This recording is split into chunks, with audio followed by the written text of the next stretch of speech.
This is the Troutbitten podcast. Troutbitten. Troutbitten? Troutbitten. Troutbitten. Troutbitten. Yeah, Troutbitten. Troutbitten. It's about trout. Wild trout. This is Troutbitten.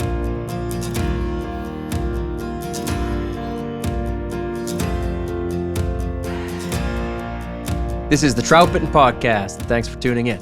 My name is Dominic Swantowski. I'm the owner of Troutbitten and the author of troutbitten.com. All right, welcome back, friends. This is the third part of our Troutbitten skills series on dry fly fishing. I will mention that you can listen to any of these 7 episodes independently. That'll work, and I think you'll get a lot out of them, however you listen. But of course, for the full picture and really to put some context around the things we are talking about, listening in order probably provides the best experience. It probably goes without mentioning. As we mentioned last week, though, this skills series is about laying out a framework or a system for fishing dry flies. And of course, we won't cover everything, but we will cover a lot. And tonight, we're here to discuss leader design. So all you Troutbitten regulars know that I'm a leader junkie. And that's for good reason. While many anglers might almost consider the leader as an afterthought, I firmly believe the leader is the most consequential element in our system. The leader always matters, but it's most important when we're trying to achieve great dead drifts, whether that's up top with a dry fly or underneath with a nip. So my good friend Matt Grobe is here with me for every episode in this series. And like me, Matt loves fishing dry flies and takes that opportunity every time there's a reasonable chance the trout will eat on top. So Matt, are you a leader guy? Are you a leader junkie? Yeah, first, before I answer that, let's take a minute because I'm listening to that, and I've always, and this isn't an ass kissing moment, but I have always admired how detailed you get with all aspects of fishing, and I always respected that, and I would say it even helped me understand that the little things, right, and this is a big thing, Yeah. but I think some people don't think of it as a big thing. But these little things help the angler just become better throughout their career as a fisherman. Yeah. So you've always you've been a pioneer in my angling career for a good mentor too to push me to dig a little deeper. Well, dude, I just think that focusing on the details gives us something to be obsessed about. You know what I mean? And that's going to make you better at whatever you're doing. It sure is. It sure is.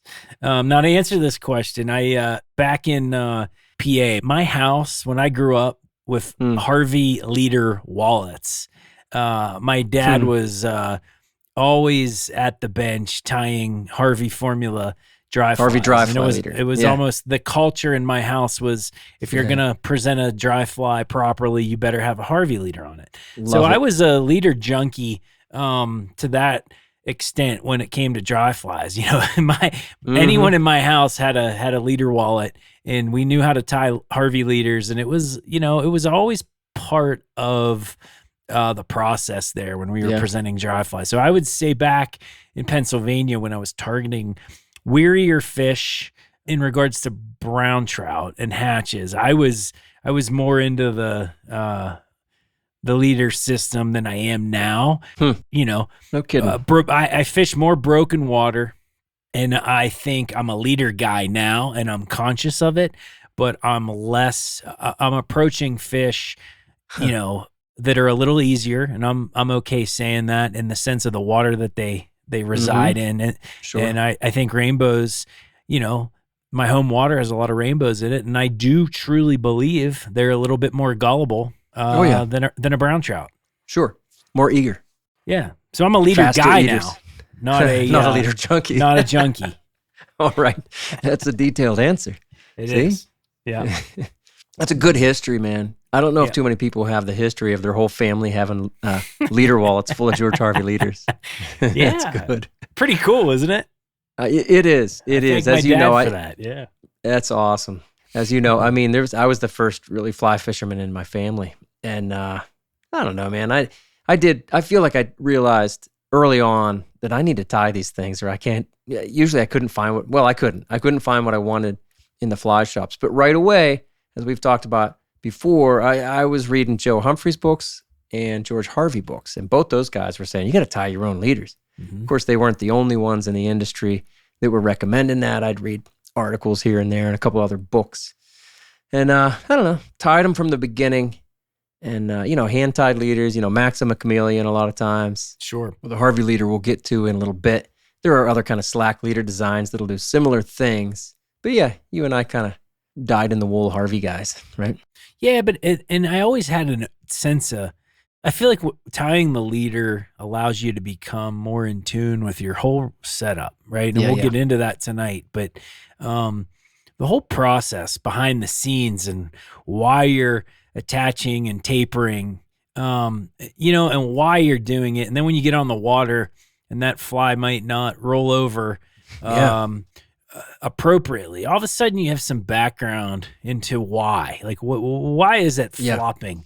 You know what I mean? And then you're able to come back to the bench and I'm gonna shorten that 12 pound a little bit and add some 8 pound, and I like that. You like that. I mean, not everyone's gonna like that, but I think that's true. But it's beneficial. There's no question that type of thought and learning is beneficial. You're right. Not everybody's going to like it, just like the way not everybody likes tying their own flies. Sure. But I kind of grouped those two ideas together. And right away, I started tying my own flies. I mean, I was catching trout on my own flies like a month after I started fly fishing. They weren't good flies.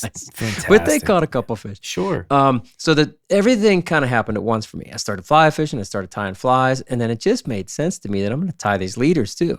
The more in control of everything that you are, the more you understand it, and the more you say, like, hey, I can make this turn over more. I can get more of a lagging curve, which we'll talk about in a little bit. I have control over it. And you really do understand it from the ground up. It never made sense to me really why I wouldn't tie my own leader. Why am I just going to trust whatever I get out of some package? And it might, obviously it will. It'll work in, let's say, a lot of scenarios. One leader is going to work in a lot of scenarios, but then you're going to find those other times where you're going, this just doesn't feel right with this fly. And then you try to just adapt the tippet section maybe. Yeah. And it's a 5X leader and you lengthen the 5X or throw some 6X on. You're fishing a real small olive pattern or something, but that's all you can do, is just adjust the tippet section on the extruded leaders. It just made sense to me from the beginning. And I enjoy it. And, Sloop always jokes with me when, he makes a comment that, when the fish are on, right? Yeah. Everybody can catch fish. Yeah. Right. Doesn't matter. Yeah. You could have a chunky leader, a bad tie, but those times are so limited, right? That the majority of the time we're trying to figure these fish out. Mm-hmm. And the leader, right, is the start of everything. Especially with dry flies. And when they're not gullible, when they're not easy to catch, which is a lot of the time, you got to figure something out. Yeah. It all starts with the leader. And so I'm anxious to get into it, Yeah. I feel like the more things that you can adapt in your system, the more you're going to stay out there. It reminds me of when I was a kid and all we had was strung minnows. If they wouldn't eat those minnows, and, we fished for 3 or 4 hours and, I was fishing with my uncle, for example. If neither of us could get a hit, he'd go, hey, let's back it up. Let's leave a little bit early, because we didn't have much else to change. Right. But as soon as I started fly fishing, I was like, man, I can fish all these different flies, all these different types of flies, nymphs, streamers, wets, dries. And then having the ability and I guess the knowledge on how to adjust my leader gives me another thing that I can adapt and gives me new hope. Right? Sure. I'm going to try this. I'm going to do that. Yep. I like Now, it. you were bringing up whether the leader is really the most important part of the system. You think it is? Oh, yeah. Especially, we're talking dry flies here. Sure, right. And dry fly skills series. Yep. Presenting those dry flies in a manner that is delicate and, provides a good casting platform, It's incredibly important because, I've fished systems that are, store-bought and not thought out, and it's clunky. And I would argue you can do more harm when you're fishing for dry flies with that line, Whether you're lining trout or causing disturbances with those fish that are eating on the surface. And that tends to happen with a poor leader design, right? Or poor thought process in that. So I think it's incredibly important. Yeah. I'd say for the dead drift, it's definitely, for me, if I'm trying to get a dead drift, it's the most important thing. I think it's more important than the fly. I mean, you can give me the wrong fly, but the right leader and I'll catch a fish, hopefully. But not the opposite. And I feel all kinds of out of sorts without the right leader and without the ability to adjust that leader, even per fly. We'll get into that too. I just feel like, I say this a lot, even with nymphing, where we put the fly matters. The accuracy of the fly, obviously, that matters. I want to put it, right on that pie plate, so to speak. But then what am I going to do with the tippet? If we're trying to get a dead drift, my gosh, does that matter so much? Even if you're fishing streamers or wets and you're having contact right from the beginning and you're using the influence of drag actually to help present the fly, it still matters. Where does the tippet go? Yes, that still matters. But man, when we are trying to get a dead drift, we need to provide grace. It's slack. I tend to call it grace. Give the fly some grace to drift naturally. And what that is slack. And where's that slack mostly going to be? In the tippet. But then for me, the right leader feeds some slack into the rest of the leader too, not just the tippet section. So I feel like that tippet placement is even more important than the fly. And so the leader is just the leader design itself is like way more important than the fly. I like that. I want to be able to, with my leader, I want to be able to boss it around, and not just the fly, but put that leader, and not just even the tippet, but the rest of the leader exactly where I want it. I want to place the whole leader, actually, and not just the tippet. I often wish that we could tie our dry fly leaders out of like fluorescent red or some, I don't know, chartreuse color that we could really see. I tie one I call a Christmas leader just for practice purpose. And when I'm guiding, it's not a dry fly leader, but I'll use it for teaching people how to mend up to an indicator. Let's say they're using a 9-foot leader, fly line and a 9-foot leader, and then an indicator somewhere in the middle of that leader. And some people don't have mending skills yet. And I think, I've come to find out that when people can actually see that butt section and the mid section and mend not just the fly line, but the leader itself, then they do so much better. I call it a Christmas leader because it's red and green, it alternates. So you can really see it. And I wish I could fish dry flies that way. By now, I've learned to just know where my leader is. I see the way it lands, even though it's brown and clear. It's made of brown and clear materials. I can't see it once it's on the water, but I just know where it is. Same as you. Sure. It's such a good point. And I think if you took the things anglers do to change the situation, if they're having issues catching, I would assume, curious to hear what you have to say, the first thing people change is the fly. Sure. And the second thing people may change is the amount of slack or the drift, right, that they are presenting to the trout. But very rarely do people assume that a change in their leader design, would be the key to more catching. And I believe, like you, especially targeting, wild trout, that a leader change should maybe be the first thing one considers when targeting rising fish. The landscape is changing for trout anglers. No doubt you've already noticed another truck at your favorite access point and seen more anglers on the water. For those looking for new challenges and fishing opportunities, Trout Routes has the data to help you avoid the crowds and explore new public water. Trout Routes has mapped more than 50,000 trout streams across the country with curated, detailed maps of public land and access points. Trout Routes has developed integrated and interactive data, putting the tools in your hands to research new water and help you navigate in the wild to know exactly where you stand in the current. It's still up to you to find those deep pools and undercuts, but Trout Routes helps you get on the water, connecting you with resources like fly shops and stream gauges for trout water across the country. Download Trout Routes in the App Store today. Then use the code Troutbitten for 20% off your membership at maps.troutroutes.com.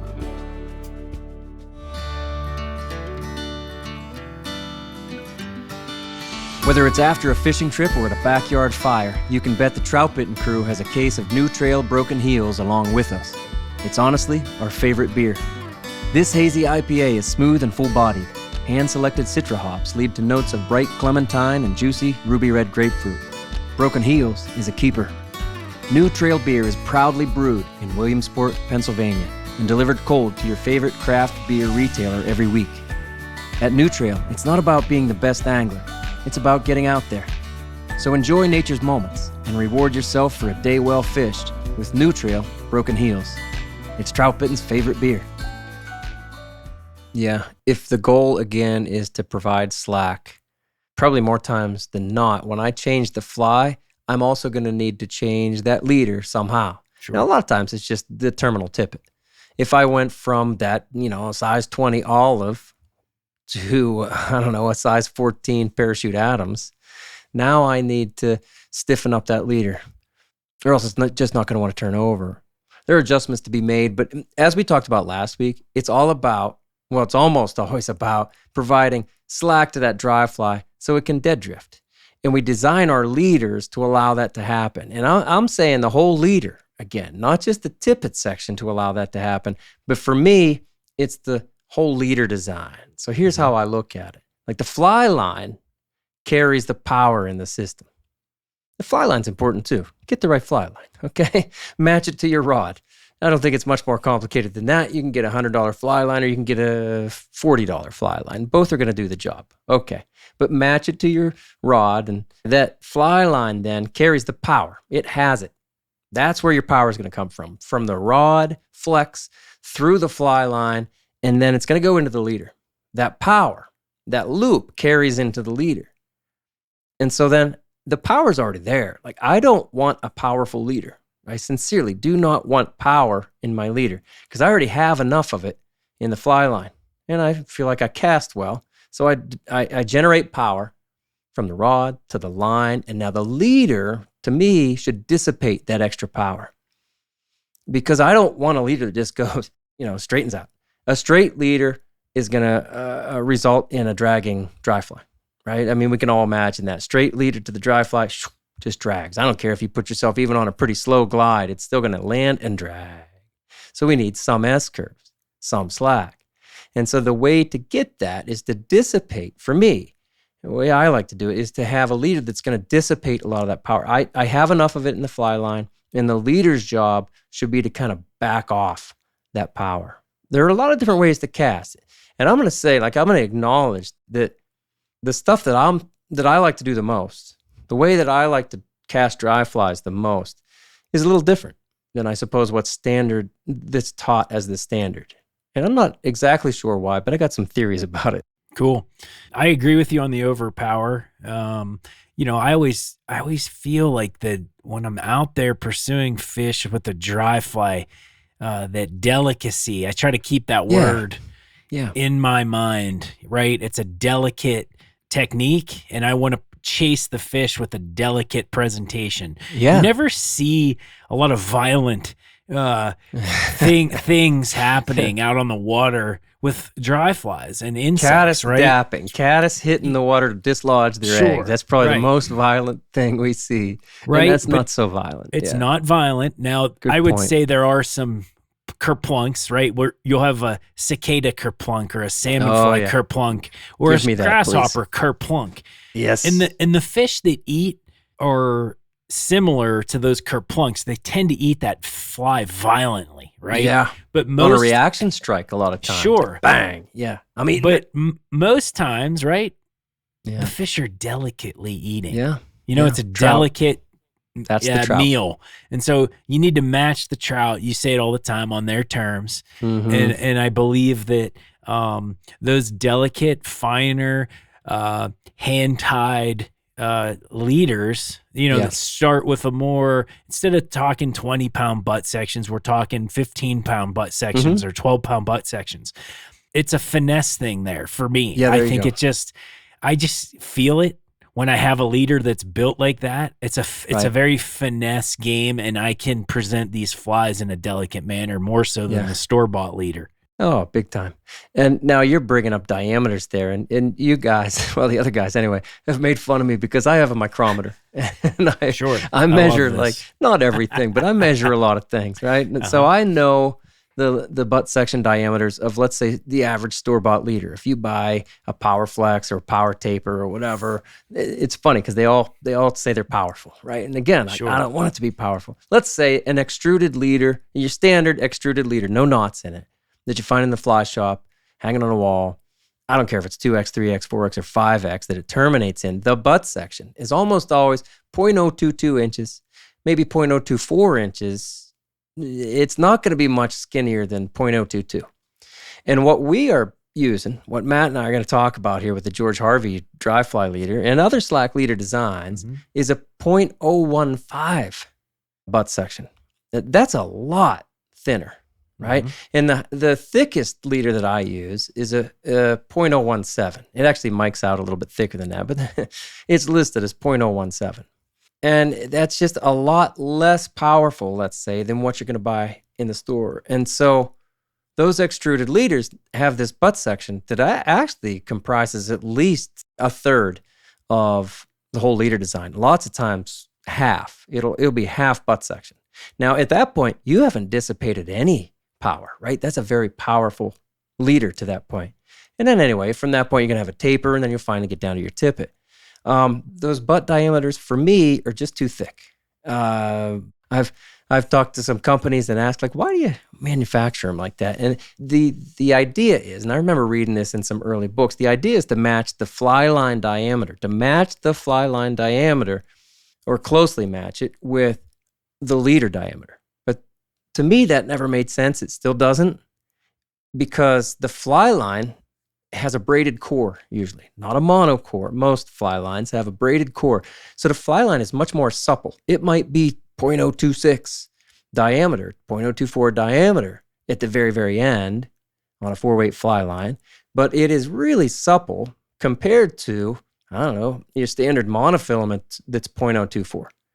One of them's pretty supple, and the other one's pretty dang stiff. Doesn't want to bend and turn over. So that's not a match at all to me. That's not, the monofilament in 0.024, 0.022 is not flexible. Anyway, though I remember reading Harvey's book, George Harvey, Techniques of Trout Fishing and Fly Tying. I remember reading that, and he made that point that I just made. Like, the close match for the end of a 4 or 5-weight fly line, flexibility is about 15-pound Maxima Chameleon, maybe 20-pound Maxima Chameleon. Somewhere around that range, the 0.017, the 0.014, there you have then really a turnover that continues. The fly line has a loop and it's turning over, and it goes right through, naturally, kind of right through the butt section of the leader. It just turns over better. You see it, you feel it. You can know what see I'm talking it, about. dude. You can Right. 100% notice. And I remember my brother came out. We were chasing fish in Yellowstone National Park. And I had for whatever reason, I don't know why, it was just a leftover, store-bought tapered leader. And I got lazy and didn't change it and was fishing dry dropper on that. And I remember looking upstream and seeing how he was laying out his dry fly. I was like, whoa, man. And immediately, right? It wasn't the rod, wasn't the reel, wasn't the fly. I'm like, he's got a Harvey leader. Yeah, nice. Right? Yeah. And I would argue or suggest to anyone that hasn't tried to do it, it'll be a game changer. It's a game changer in the sense of, how we always say that, a mono rig's a game changer when getting drag-free drifts with nymphing. It's very similar to in the dry fly game. You just got to put that effort, because you're not gonna. Well, you could get it on the Troutbitten website occasionally with a Harvey leader, right? but otherwise, you got to put a little effort. You got to do some research. Yourself. You got to do your homework. You got to buy some Maxima Chameleon and play with it a little bit. And learn to tie blood knots. Yep. And it's a game changer. It is, Matt. I have shown, I'm going to say, 150 people, the Harvey leader, people who have never fished it. And many of these are excellent dry fly fishermen. And whatever, they come, to hire me as a guide, and they want me to show them something. So one of the best things I love showing people is that Harvey leader, especially if they've never fished it or any slack leader design. And I mean it, Matt. There is one person, guy was from Colorado, had fantastic skills. So we put the Harvey on and he fished it for about 20 minutes, gave it a really nice, 20, 30 minutes, gave it a real nice fair shot. And he goes, I don't like that. I do better with my own leader. And his leader was more standard. Sure. 60-20-20 design, right? Yep. He did well with his leader. He didn't get nearly the dead drifts, but he was fishing an ant and he was trying to like punch it down onto the water, with kind of slapping it on the water, that kind of thing. And that was working that day. I mean, all the other people that I've showed that to, they enjoy it. And it still stuns me. I'm baffled by why this isn't more the industry standard. Yeah. What do you think? Is it hard to cast? Does it not make sense? Do people love straightening things out? Maybe it's a manufacturer thing. It's also when you look at the stiffer chameleon, right, and the proper way to build it with the blood knot. Maybe it's too complicated to extrude for these manufacturers to develop and mimic, because That's would think someone would have mimicked it by now. And we were talking about how big of a game changer it is. I was watching the Olympics the other night. Okay. And you get the synchronized swimmers that go off the big diving board Where are we going with in. this? But the splash, right? It's like the people that get no splash, right? The dudes that go right in with no splash. That's Delicacy how I think again. of the Harvey leader. Like my fly hits the water and just like Whispers. Just whispers. and then you get a store-bought leader and you look like, jumping in off the diving board, right? That's what you look like. It's different. So you're bringing up some good points about the Harvey. I do think one of the keys here is that it's built from two different materials. We're going to break down the Harvey in a second. Before we actually get to that, a good leader build should really be the perfect balance between power and delicacy. Now you're talking about all about delicacy, and I love that. I am. Yep. A lot of finesse, real easy the way it lands on the water. That's probably more important than anything else with a dry, because that's not going to hurt you even in the faster water. But boy, do you need it in the slower stuff. However, like for me, the best leader really straddles that divide between power and delicacy. For me, it's about having options. Like a fly shop leader can work. We're not saying that you can't catch fish with a fly shop leader. It can present flies well. Probably over half the time, it's going to be a good tool for the job. But you're going to run into those other times where a hand-tied leader really will allow for more versatility and really precision, again, about not just where the fly lands, but where the leader lands, where the tippet lands, how much slack you put into it. And that right there is what I'm talking about with this balance. I want power. We're not talking about just a sloppy, underpowered leader that's just, like all soft material, all soft, thin material, just goes out there and lands in a pile.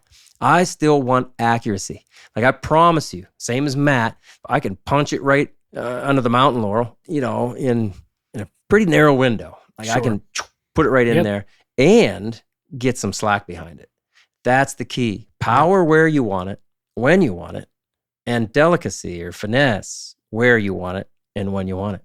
Right. And if you were doing the same stroke and trying to punch it in there with a store-bought leader at times, and you guide clients, I guide clients, the first telltale sign that it's a wonky, leader is when the fly lands, to the right or to the left of where the rod tip points, right? It's all out of whack. And I would argue I see that often. Right now, you can make compensations for that to try to straighten things out. But with a well-built leader to do what it should do and project the fly where it should go, you should have a pretty straight line, right? The trajectory should be pretty darn straight. Yeah, if you want it that way, right?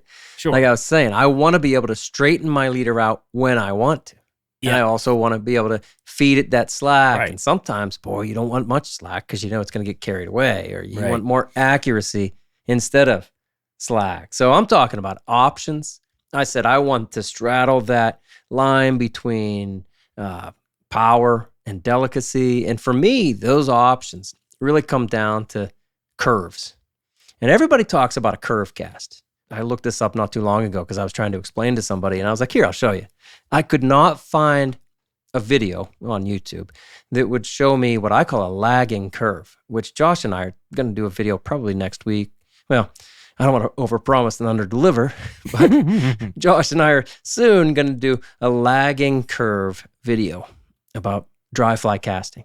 Because when you say curve cast, everybody's thinking about basically, now follow me on this, an overpowered cast where the line turns over, goes through the leader continues to turn over, turns all the way over, the fly then turns over and kicks off to the other side, right? I call that a power curve. Everybody else just calls it a curve cast. So that's a curve cast, fine. But I'm going to call it a power curve because I use something and I call a lagging curve. And I guarantee that you do this, Matt, you probably don't call it the same thing. Sure. But what I use in this slack leader design is so much better, in my opinion, because I love to just kind of, instead of your standard stop and drop over the head, almost perpendicular with the water cast, I will drop my angle, drop my rod angle, let's say even at a 45-degree angle, maybe even lower, to the side for the cast. Back cast, forward cast, and I'm stopping. It's a good crisp cast, but the cast doesn't quite have enough power to fully turn over. So instead of that leader kicking all the way over and doing a power curve, it does the opposite curve. And so it has what I call a lagging curve. It just doesn't turn over and then it falls onto the water. And it falls onto the water in this reverse curve, reverse in comparison to a power curve. And if you're on the forehand side and you're fishing to the right, you're going to get this beautiful curve cast that feeds slack because the curve then is upstream of the dry fly. And if you're in any current, boy, is that beneficial. So the curve just kind of continues to be pushed by the current and it's unfolding. The curve is slack and it's being pushed by the current but not affecting the fly. And you can get great drifts that drift, 10, 12, 15, 20, 30 feet sometimes when you're wade fishing. And you'll get just amazing drifts that go for a very long time because you get this lagging curve. You know what I'm saying, right? Yeah, I found out. I find myself doing that a lot on bigger waters where I'm trying to, cast, I would say longer range, not small range, not medium range. Not saying you can't do it then. I like to incorporate that on a longer target. And I've always found that's one of my go-tos, especially if you got a trout in that lane and he's slurping duns or spinners. That's my go-to for sure. Just what you said. I would recommend that to a lot of folks. Yeah, so I get that lagging curve. Long casts, yes. But I told you last week, I've been fishing a lot of small streams, and I do it almost all the time. Yep. I do what I call a crash cast, which is like an exaggerated lagging curve. If anybody wants to go out there and check it out, there's a Troutbitten video on the YouTube channel. Nice. Why you need both a forehand and a backhand cast. And so I show that lagging curve. We'll expand on that in a future video, but you can see. And I was just mentioning, in that video, I show both dries and nymphs. But in the dries section, you'll see this lagging curve. It's not a popular video, Matt. It's not, people, just like the Harvey leader is not popular. But the stuff we're talking about is not necessarily mainstream. I want that lagging curve way more often than a power curve. But I want that power when I want it. I want to be able to get full turnover at any moment, to punch it in under those limbs, and then still provide a little bit of slack. So to me, the perfectly designed leader has, all those options available to you. And yes, it takes a little bit of adjustment once in a while too. But I just want that turnover when I want it, and I want that little bit of lag, that little bit of softness to the landing when I want it as well. It's great. It's really good stuff.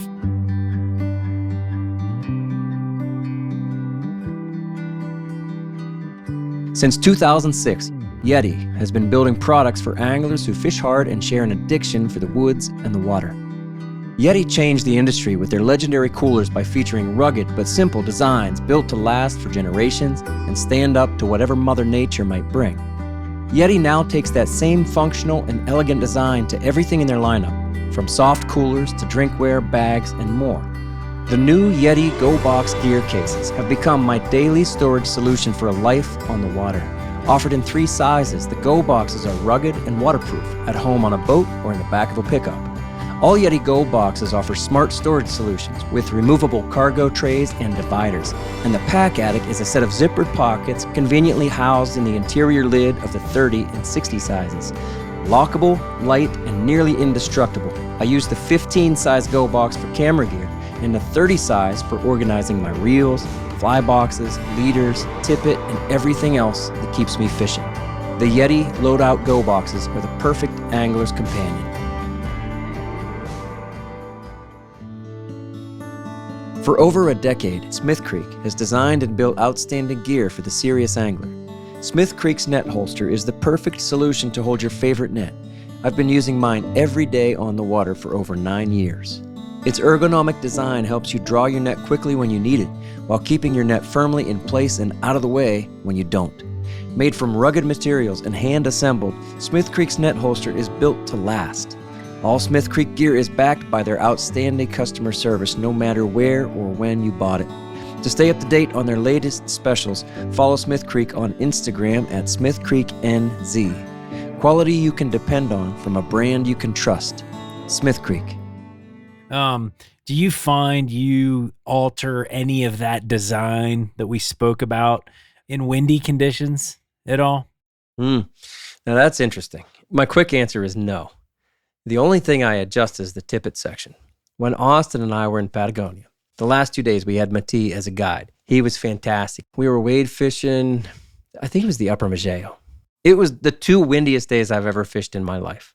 But Austin and I were so excited just to be fishing the way we wanted to fish and being just wading and just getting after it. Sure. So windy.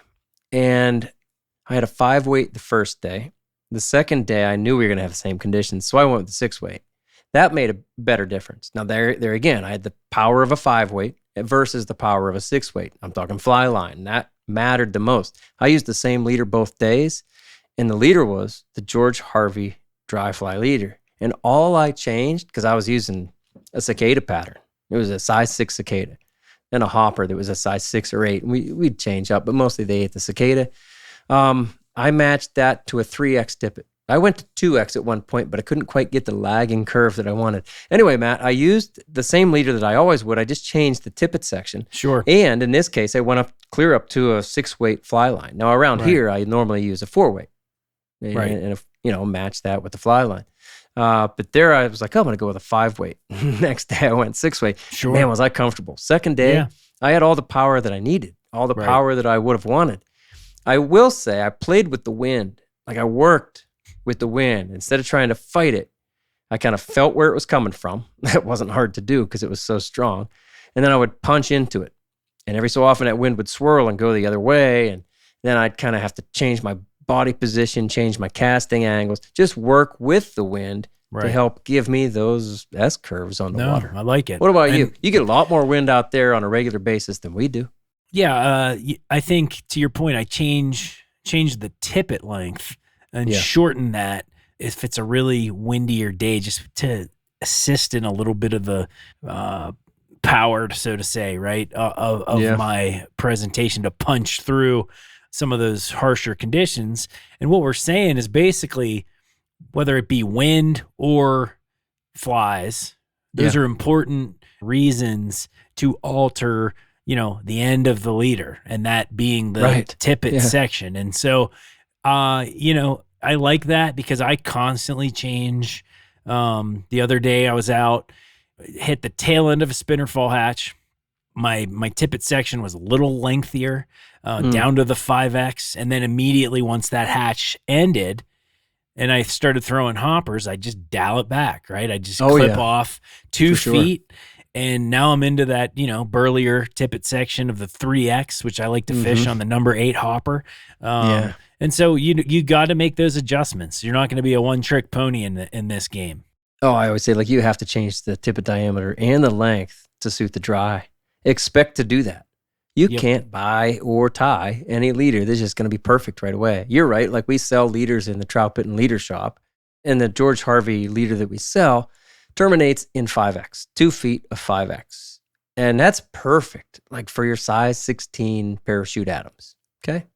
It's not perfect for your size 10 Royal Wolf or Humpy. It's also not perfect for your size 24 Trico, right? Nope. Like adjustments need to be made. You should expect to make those adjustments. Sometimes too, you're not just adjusting the terminal tippet of like that 5X, but sometimes I'll cut it back and you know what? I need a longer piece of 3X and then a shorter piece of 4X and then my 5X or whatever the case is. When I was fishing the cicadas, for example, 16 years ago, I'm not talking about in Patagonia, but here we had cicadas 16 years ago. And I went George Harvey dry fly leader, and then I went 2X, and I went a little bit longer too, and then I terminated at 3, about 2.5 feet of 3X. And that was it. Instead of my standard, which would be 2X, 3X, 4X, and then 5X. Sure. Adjustments, man, they got to be made. It has to happen. You have to be that kind of angler that makes those changes. And the only way to learn it is to just experiment. Yeah, and you can, your home water can kind of dictate too a little bit of, what leader you get comfortable with. And I would argue that, some places I go to, the leader doesn't work. My home water leader, so to say. So I almost have, you have a small stream leader and then a regular leader, but they're different. And so, pick up that rod and get out for the day, right? These are all little things that can make a big difference on the stream you're fishing that day. And quite frankly, it's all things that lead to success. If you start thinking this way and understanding that if I'm out, with dry flies in mind and I want to fish dry flies, the first thing I'm thinking about the night before is what leader's on my reel, Yeah. Oh, I know. And I make that change all the time. Right. Again, because I think it's the most consequential thing in your rig. That's the same here. I'm thinking about what leader I should put on. Like you said, like this Harvey, I think as the standard build goes, I think it's 12 and a half feet. That's kind of long. Mm-hmm. But that's terrible, on a stream that's 15 feet wide, right? Yes. I've been fishing a lot of small streams lately. And like you just mentioned, I kind of have an abbreviated Harvey leader. It's not a Harvey leader, but it does start with .015 as the butt section, right? Sure. It's a Charlie Meck leader. And I wrote about that not too long ago on the Troutbitten website. I have a full article about my favorite small stream leader design. Fair enough. About these adjustments that need to be made. It took me a long time to kind of be able to understand and let's say verbalize the concept of just let's simplify what we should do to adjust those leaders. It was always kind of complicated in my head, but I kind of knew what to do, right? Yep. After decades of fishing it. Sure. And I wrote an article once that I summed it up this way. If the leader straightens out too easily, everybody follow me on this. If the leader straightens out too easily, then back off the power of that leader by thinning it up or lengthening the tippet.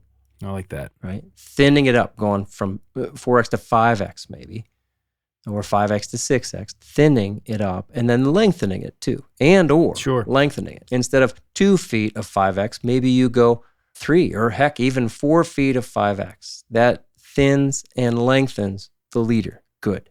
That's what you do if the leader straightens out too easily. If the opposite is happening, if the leader lags too much, if it doesn't feel powerful enough, then you need to make it more powerful by choosing a thicker or a shorter tippet section. So you go from 5X to 4X or 4X to 3X, like we're talking about with these big flies. And you shorten it. Instead of having 3 feet of 5X, you chop it back, maybe just 1 foot of 5X or 2 feet of 4X. Like you get it, right? I think everybody gets it. For me, that's the best way to boil it down into maybe something that just is easy to remember.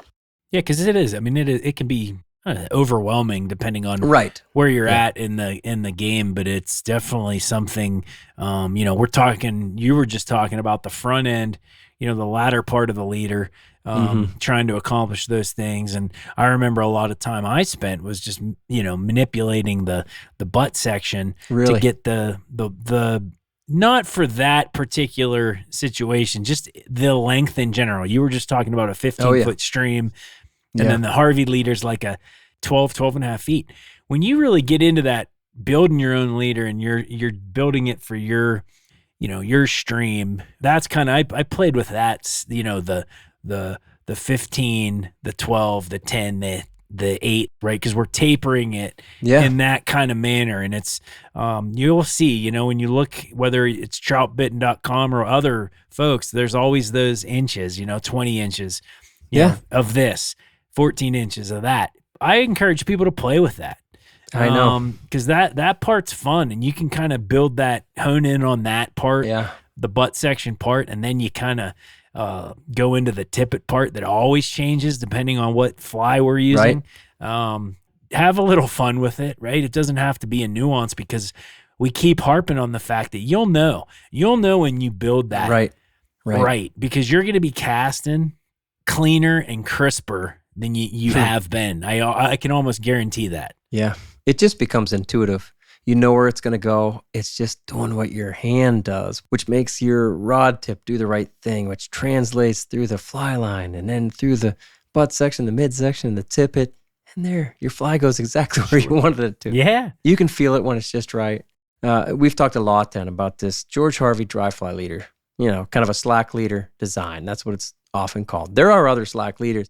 Forgive me, but I forget the French guy who published a very similar leader around the same time as Harvey published. I think 78, 84, somewhere around there. Mm-hmm. It's like a lifetime ago, Matt. Sure. Right? Are you that old? You remember that? 84, I was 2. All right. 79, that's the last time the Flyers won a cup. I love how we're always busting on the Flyers. Flyers suck. That's it.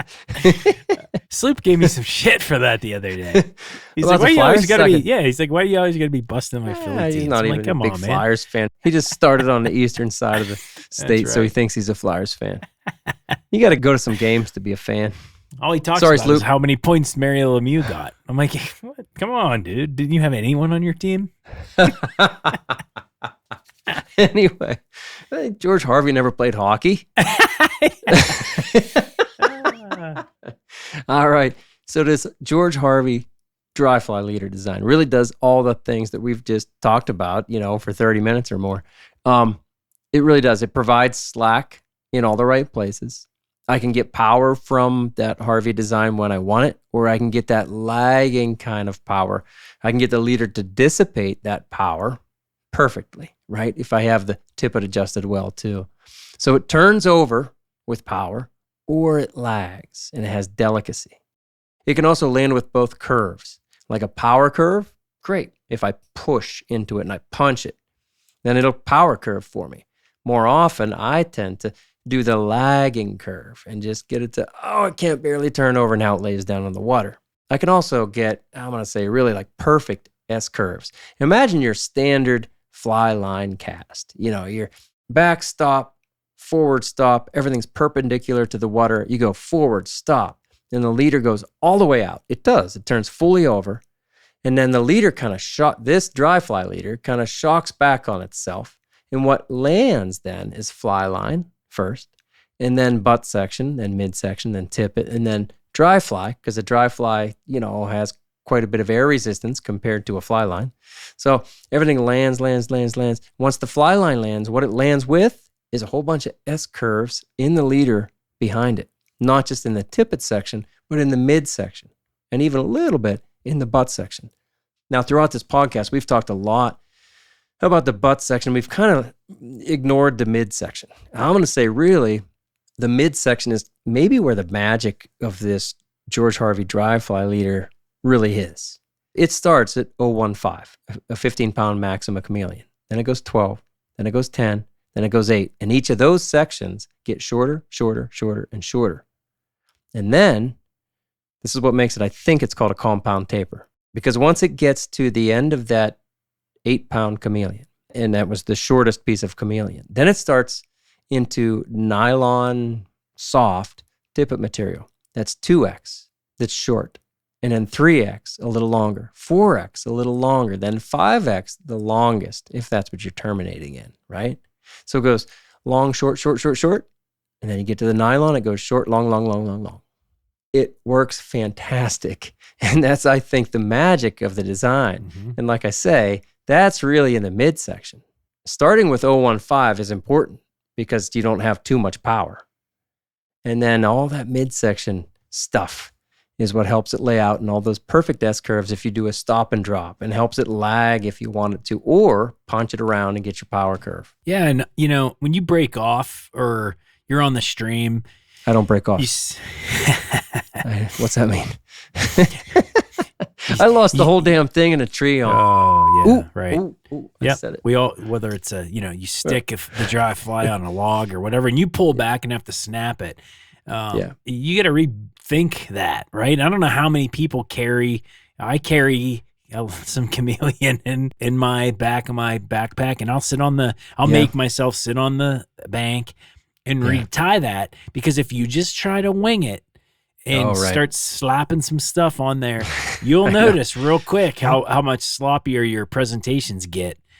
For sure. Right? But I would say a lot of folks tend to do that, right? They don't put in that extra thought or effort into getting that leader right where it needs to be, or thinking about it when they snap off or change flies.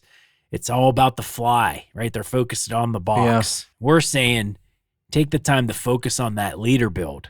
Try to get people to think about that before the fly. Yeah. Now, Matt, that kind of leads me to the last thing that I wanted to bring up. Like, why does the whole industry provide these overpowered leaders? And I think you just said it, because it's easier. Because most people are either not taught or don't want to learn necessarily the intricacies of what it takes to build a really nice leader and to make those adjustments on that leader, whether it's one that you've hand tied and now you're going to make adjustments, or one that you bought in the store and you should adjust that too. It's easier. And I think that's why every leader you see on the fly shop wall is an extruded, overpowered leader. I couldn't agree more, man. And it's the easy thing to do, right? Yeah. You're catering to a beginner, so to say. And so the industry can get away with that. But it's not necessarily aiding or educating individuals on the right tool for the right job, which is what we're saying, right? It's just put a little bit more effort into that and build your own. Yeah, and we don't mean to say that like everything else is wrong and this way's the right way. It's not. We're not saying that. And you mentioned 50% of the time, it's fine, right? I mean, and there's nothing wrong with that. Yeah, no, I think we're trying to, and there's nothing wrong with that. There's nothing That's one wrong of Matt's with things. That. Yeah, but we're trying to appeal to you want to learn more, go a little further. You want to go a little further. That's it. Yep. That's all we're saying. Is there's this whole other, ask for a leader wallet for Christmas. That's right. buy some. Go to the fly shop, get some 15-pound down to 6-pound Maxima chameleon, and play with it. Have fun, and you can engage and interest yourself for an entire summer or spring of dry fly fishing, right? Or 10 of those. It could take you 10 years. I'm still messing with mine. I know. Exactly. It's fun, right? Sure. There's also I will say one more thing. There's a lot of tradition in the fly fishing industry. Yep. And customers, let's say, have expectations like, hey, this is the leader that my buddy was using. This is the leader that I used 5 years ago. I want to be able to buy this again. Sure. And so I think it's really hard for fly line and fly leader manufacturers to just, hey, let's change things, to something that's really different and perhaps works better. There's also an obsession with turnover. Everybody talks about turnover. Turnover's great. What about that lagging curve that I'm talking about? What about that lag? What about, an underpowered presentation where it just doesn't turn over and then it lays down in this beautiful lagging curve that gives you the best presentation with no mends necessary at all? What about that? That's not going to happen with your standard extruded leader, but it's not necessarily addressed, I think, because it's just more complicated. We don't really care about the elementary stuff at Troutbitten. That stuff's out there for you. Go find it. It's there. That's a great place to start. And then, try something. I've said it a couple times. I call it a slack leader design. John Shaner was the Hardy rep for the United States, right? And he is a well-known fisherman on the Delaware River, some of the most challenging dry fly fishing probably in the world. And he's a big believer in this slack leader design. And when I sat down and talked with him, we talked for like 2 hours the first time I met him. He starts talking about his leader. I'm like, that's a Harvey leader. And he had the French guy's name, and he showed me the formula and everything. I went, oh, that's so similar to Harvey. And we got to comparing things. And, they were almost the same leader. Anyway, I'm sure many people out there listening even have come to the same ideas at different times in their life and at different points in history, right? And I'm telling you, it is the best way to get a drag-free drift on a dry fly is have a leader that, let's just call it a slack leader design. And Harvey is our favorite. Yep. Couldn't agree more. Anything else, Matt? What did we miss? We touched on it quickly, but make sure if you do venture out and start building your own leaders that you can tie a pretty good blood knot. Because I don't blood knot. I don't recommend any other knot for what we're talking about. It's almost as important as the length of the maxima and everything else. Is that's very crisp blood knot. Yeah. And clip the tags absolutely flush. If your knot is good, if you can trust your knot, then clip the tag. I mean, as flush as it can be. There's no need to leave these little tags. I hate seeing that. Don't be sloppy. That's right. Do your leader a favor. Clip Man the up, tags. knuckle dragger. Come on. Jesus. It's Bill Dell right there. Old Deli can't defend himself right now. All right, there it is. Dry fly leader design and adjustment. So I've always marveled at watching a master of their craft. I think we all do. Part of the attraction many of us have to professional sports is in witnessing the pinnacle of talent, watching what someone at the top of their game can do with a basketball, a hockey stick, or a golf club. For me, seeing someone with total command over the tool in their hands is most impressive. I witnessed this night after night on stage when I played music with Ted McCloskey in various bands and projects. Ted could do anything with the guitar. It seemed that whatever direction came to mind, Ted could effortlessly pivot. Whatever riff or finger-picked pattern was conjured up by inspiration, Ted could play it. Ted once told me that the right guitar and even the right strings and saddle height made all the difference. As a guitar player, I understood that. And as a fly angler, I understand how the leader matters in exactly the same way. The leader should match the moment and match the angler. It should match the fly, the river, and the wind conditions. Adjustments are necessary, and performed often enough, they become intuitive. So an objective look at real goals for the dry fly, along with the true capabilities of the leader materials at hand, will lead anyone down the path toward a great leader formula for dry flies. So that's about it. We'll be back next week to talk about casting a dry fly. So be sure to find that one in your Troutbitten podcast feed. My friend Matt Grobe, will you read us out? Remember, the Troutbitten Project is a free resource for all anglers. The Troutbitten website hosts over 1,000 articles with endless stories, that's a lot. Commentaries, tactics, tips, and more. Find what you like through the top menu and through the search page. Navigate by way of the categories and tags too. Be sure to find the Troutbitten YouTube channel, now featuring the Troutbitten Tip Series, the Fish and Film Series, and the Troutbitten Fly Box, all in collaboration with Wilds Media. Wilds Media. Thank you for listening to the Troutbitten Podcast. Please give the show a 5-star rating on Apple Podcasts or Spotify and leave a comment, because that really helps. Until next time, friends, fish hard, clip your tags, enjoy the day, and find your life on the water. Clip them flush.